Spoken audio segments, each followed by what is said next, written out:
तो गाइज़ आज के इस वीडियो में हम कुछ इंटरेस्टिंग फ्रेजल वर्ब्स और इडियम्स के बारे में बात करेंगे। साथ में उनकी मीनिंग और एग्जांपल्स के बारे में बात करेंगे ताकि उन्हें आप अपनी रियल लाइफ में इजीली यूज़ कर पाओ, यूज़ करने में कोई प्रॉब्लम ना हो। So stay with me, my name is Nick and let's get going. हमारी फर्स्ट ईडियम है नो लव लॉस्ट बिटवीन। इसको हम इस सेंस में यूज़ करते हैं जब हम दो लोगों के बारे में बात कर रहे होते हैं, उन दोनों के बीच में अच्छे टर्म्स नहीं हैं या फिर उन दोनों के बीच में अच्छे संबंध नहीं हैं, मतलब वे एक दूसरे को पसंद नहीं करते। तो ऐसे लोगों के बीच में बात करते समय हम इस ईडियम को यूज़ कर सकते हैं। तो चलिए कुछ एग्जांपल्स लेते हैं, जैसे they exchanged hot words with each other in the party, now they have no love lost between them.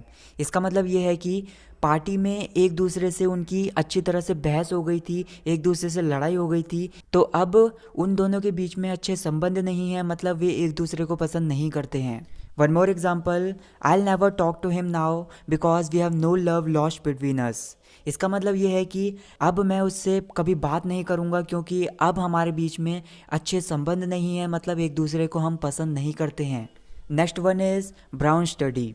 इसको हम ऐसे पर्सन के लिए यूज़ करते हैं, एक ऐसा पर्सन जो अपने ही ख्यालों में खोया हुआ है या फिर अपने ही विचारों में खोया हुआ है और कहीं उसका ध्यान ही नहीं है। For example, he was in brown study while sitting in the classroom. इसका मतलब ये है कि कक्षा में बैठे हुए वो अपने ही ख्यालों में खोया हुआ था या फिर अपने ही विचारों में खोया हुआ था, क्लास में जो कुछ भी चल रहा है उसका उस पर ध्यान ही नहीं था। एक और एग्जाम्पल है, I waved hello to him but he didn't listen to me, he was in a brown study. यहाँ पर वेव हेलो टू समवन, इसका मतलब होता है किसी को हाथ हिलाकर हेलो बोल देना। जैसे हम बोल देते हैं कई बार कि हाथ हिलाकर किसी को हेलो बोल देते हैं, तो उस सेंस में इसे बोला जाता है। इसका मतलब ये है कि मैंने उसे अपना हाथ हिलाकर हेलो बोला लेकिन उसने मुझे सुना ही नहीं, वो अपने ही ख्यालों में खोया हुआ था या फिर अपने ही विचारों में खोया हुआ था। Next one is never say die. इसको हम इस सेंस में यूज़ कर सकते हैं, जैसे कोई पर्सन है वो कुछ कर रहा है तो उसकी हिम्मत टूट रही है या फिर वो अपनी हिम्मत हार रहा है, तो उसको एनकरेज करने के लिए या फिर उसकी हिम्मत को बढ़ाने के लिए हम उससे बोल सकते हैं नेवर से डाई। इसका मतलब होता है कि हिम्मत मत हारो। फॉर एग्ज़ाम्पल, जैसे हमें बोलना हो हम सभी की उम्मीदें तुम पर हैं, अपनी हिम्मत मत हारो, मतलब यहाँ पर हम उसको एनकरेज कर रहे हैं या फिर उसकी हिम्मत को बढ़ा रहे हैं। तो आप बोल सकते हैं we have hopes with you never say die, we have hopes with you never say die. यह कितना भी कठिन क्यों ना हो, मैं हिम्मत नहीं हारूंगा। No matter how difficult it is I will never say die, no matter how difficult it is I will never say die.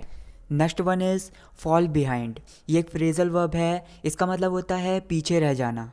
आप इसे इस सेंस में यूज़ कर सकते हैं, जैसे एग्जांपल है do your study attentively otherwise you will fall behind.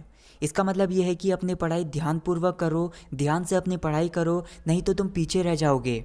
One more example, we ran together by 5 kilometres then Kartik started to fall behind.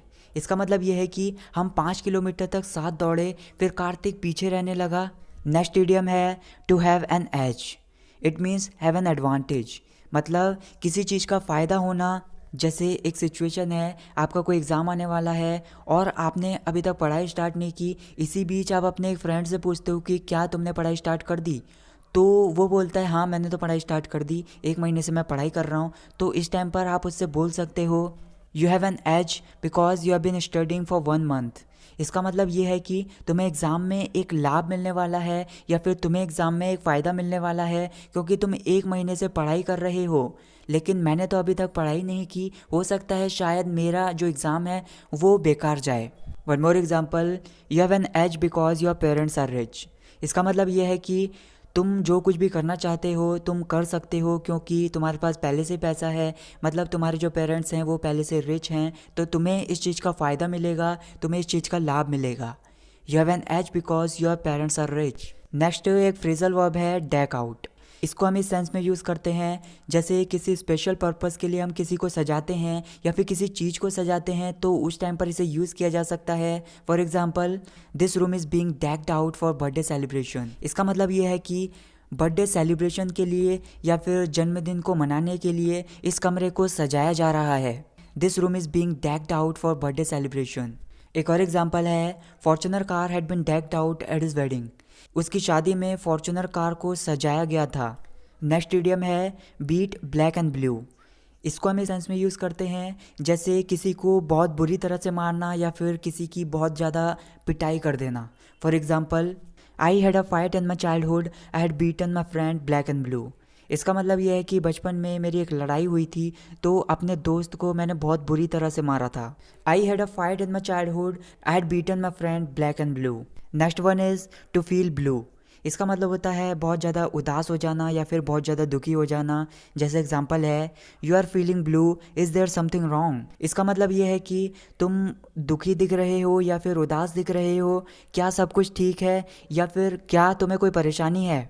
एक और एग्जांपल है, he was feeling blue after she told she was marrying with another guy. इसका मतलब ये है कि जब से उसने उसे बताया कि वो किसी और के साथ शादी कर रही है तो उसके बाद से वो बहुत ज़्यादा दुखी दिख रहा है या फिर बहुत ज़्यादा उदास दिख रहा है। Next one is to be on the horns of dilemma. इसका मतलब होता है एक ऐसी स्थिति में पड़ जाना जिससे निकलना मुश्किल हो। जैसे आपने हिंदी में एक प्रोवर्ब सुनी होगी, आगे कुआं पीछे खाई। मतलब हर जगह से परेशानियों से घिरा हुआ होना। For example, he is really on the horns of dilemma. इसका मतलब ये है कि वो सच में एक ऐसी परेशानी में पड़ गया है जिससे निकलना मुश्किल है। एक और एग्जांपल है, his sisters marriage was on the way and he mad with an accident, he was on the horns of dilemma. इसका मतलब ये है कि उसकी सिस्टर की शादी होने वाली थी और उसका एक्सीडेंट हो गया तो वो एक ऐसी स्थिति में पड़ गया जिससे निकलना मुश्किल है। अब पैसों की स्थिति हो सकती है या फिर एक ऐसी स्थिति हो सकती है कि वो अपनी सिस्टर की शादी अटेंड कर पाएगा या नहीं कर पाएगा। नेक्स्ट एक फ्रेजल वर्ब है, बैक आउट। इसका मतलब होता है अपने वादे से पीछे हटना या फिर अपने वादे से मुकरना। For example, you had promised me to return money today but you are backing out now.